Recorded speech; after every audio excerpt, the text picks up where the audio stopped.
Well, U.S. Secretary of State Antony Blinken is continuing his tour of the Middle East. He says he made clear to Israel that Palestinians in Gaza must be allowed to return to their homes as soon as conditions allow. And while Israel repeatedly says that it is moving to a new, less intense phase of the war, heavy bombardment of the enclave is so far relentless. The IDF says it aims for proportionality and precision in its military operations. Our next guest tonight paints a very different picture. Yuval Abraham is investigative reporter for Israel's Plus 972 magazine, which is jointly run by Israelis and Palestinians. And he joins me from Tel Aviv to discuss his reporting. Yuval, thank you so much for joining us now. Your investigation discusses the IDF's, quote, expanded authorization for bombing non-military targets and the, quote, loosening of constraints regarding expected civilian casualties. Talk to us about what you found in your reporting and how that lies in contrast with how the IDF says that it's conducting this war, in your view. Yeah, so I found three main things. The first is that the military completely abandoned previous protocols that were in place aimed at regulating the killing of Palestinian civilians. So for this operation, for example, in assassination strikes aimed at senior Hamas commanders, sources in intelligence have told me that the military is knowingly killing several hundred Palestinian civilians per assassination attempt. The second thing is that the military is heavily relying on artificial intelligence to generate targets for such assassinations with very little human supervision, according to sources. And finally, the last thing is that there is this concept in the military called power targets, which are targets that are hit not for their military value, but because it's a way to hurt morale in Gaza and to cause civilians to place pressure on Hamas. And my investigation on Plus 972 magazine and Local Call, it's based on 7 intelligence sources, and I am continuing to speak to these intelligence sources also in the past few weeks. I want to ask more about, without revealing your sources, just the type of sources you have and the access and why they would have the access that they do. We should note that CNN's reporting cannot confirm your investigation and its findings. The IDF, we should note, says in a statement that they are committed to international law and acts according to it, and in doing so attacks military targets and does not attack civilians, also seeks to minimize civilian casualties. You said something earlier that stuck with me. I'm not a military expert. Our viewers aren't either, but we've been watching this war almost 24/7 for the past 3 months unfold on television. How Israel is conducting this war, obviously a much larger scale following a terrible, horrific terror attack of October 7th, but it's in an enclave and it's against a terror group it is very familiar with. How are they conducting this war with Hamas differently than they have in past wars? Yeah, so I mean, I just have to say, so in response to the military saying that it is doing everything in its power to minimize civilians' casualties, that's just not true. And I'm saying that it's not true because, just this week, I've spoken with roughly 3 Israeli intelligence officers who were actually planning these targets for the past few months. And they tell me that the general atmosphere is an atmosphere where Palestinian life has very, very little meaning. And to answer your question, I mean, the previous protocols that were in place, for example, in previous wars, in an assassination attempt against a senior Hamas commander, they would normally not allow more than 5 civilians to be killed, sometimes several dozen. Now, in this operation, it's several hundred Palestinian civilians being killed per assassination attempt. And as a blanket sort of rule for any sort of assassination strike, up to between 15 to 20 Palestinian civilians.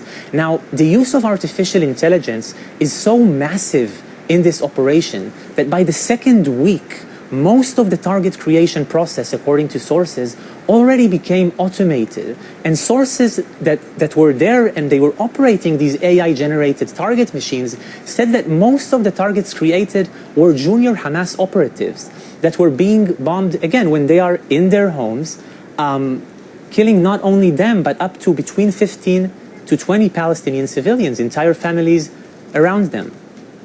You mentioned this was not in place in previous wars. Yeah, I'm glad you brought up artificial intelligence and its role in this war. You specifically write about a tool called the Gospel. Tell us more about how it's being used. Sure. So the gospel is just one system out of several systems that essentially compose these target-creating machines. And what they do, they surveil, they collect information from the entire population of Gaza, so 2.3 million people, and they calculate the probability that a certain individual is associated with Hamas and the probability that a certain individual is associated with a particular phone number, for example. And they do so on a massive scale, generating hundreds of targets every day. Now, sources have told me that the military knows that these systems are not always accurate, and the policy is not a zero-mistake policy. The military has commented to my piece and said that a human is always in the loop with artificial intelligence. And I'll just give you an example, okay? I've recently met a source who has operated these machines, and he told me that he bombed dozens of homes every day. And I asked him how many of these homes were created by artificial intelligence as targets for assassination. And he said all of them. I just have to green light it. And I asked him, well, how much time did you spend per target, looking, supervising what the machine created?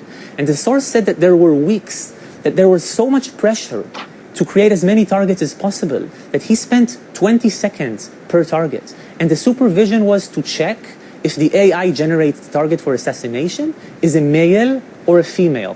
If it's a female, they know it's for sure a mistake the AI made, because women are not supposed to be generated as targets. And if it's a male, they would authorize it because according to that source, because it's not 100%, but probable that this is a Hamas person. And in each one of these strikes that were being authorized, we have civilians being killed as well. Yuval, you mentioned earlier, and again, I don't want to jeopardize your sources, but I saw in a recent interview you'd given that these are sources that are either connected to the military or connected to these operations and that want to ensure the security and safety of Israel. That having been said, why are they choosing to speak with you about this right now? Yeah, it's a great question. And I think, talking to these sources, like all of them after October 7th happened, the shock, the atrocities, they immediately, some of them volunteered to go to the army, some of them are in reserves. And gradually, they were shocked, honestly, by what they were asked to do, by how many of them were shocked by how much it was disproportionate. And I think a lot of them felt a responsibility really to share this information with the Israeli public and with the international public, and especially with the US that is largely funding this war, because there is such a big disparity. Every time I finish a conversation with an intelligence source, I cannot believe the disparity between the way this war is being portrayed in the media and the way it actually is on the ground. And I think a lot of sources felt a responsibility to change that, to speak about it. We'll be covering in greater detail tomorrow, obviously, the ICJ proceedings brought up by South Africa, alleging that Israel's committed genocide. That's received a lot of negative attention in Israel, saying there's no merits to it. We should note the United States also saying there's no merits and that it's baseless. Israel has sent its former Chief Justice as a nominated judge, Aaron Barak, to defend in court proceedings. But there are those that say, listen, investigations like yours, comments made by some extremist members of the government aren't doing Israel any favors going into these proceedings. Hamas is explicit in its desire to kill Israelis and Jews. But what are Israelis saying? And what are some of the sources you're talking to saying about what we're expected to see tomorrow? So, my sources didn't mention tomorrow. And honestly, I don't know. I think the word genocide is terminology. As a journalist, I'm trying to describe reality. Yeah, as a journalist, I'm curious, if you don't mind, just a personal question, how you're feeling about this, what we're seeing tomorrow, and just in general as an Israeli who's trying to mend fences with Palestinians. Yeah, so I feel that a lot of people are claiming that they are helping Israel, even by supporting unconditionally the war. And I think the real way to help us is to help us, honestly, find a political solution that will ensure full equality between Israelis and Palestinians. I have a lot of Palestinians that I have joint projects with, both in Gaza and in the West Bank. There is a documentary that's a collective of Israelis and Palestinians. I'm one of them. We've directed it. It will be released next month. And I think that as long as we are unequal, as long as we do not end the military occupation and find a political solution, you're not helping not Palestinians and not Israelis. And we need real pressure to do so. Yuval Abraham, please come back and talk about this documentary. I'm really interested in watching it myself. We appreciate your time today. Thank you.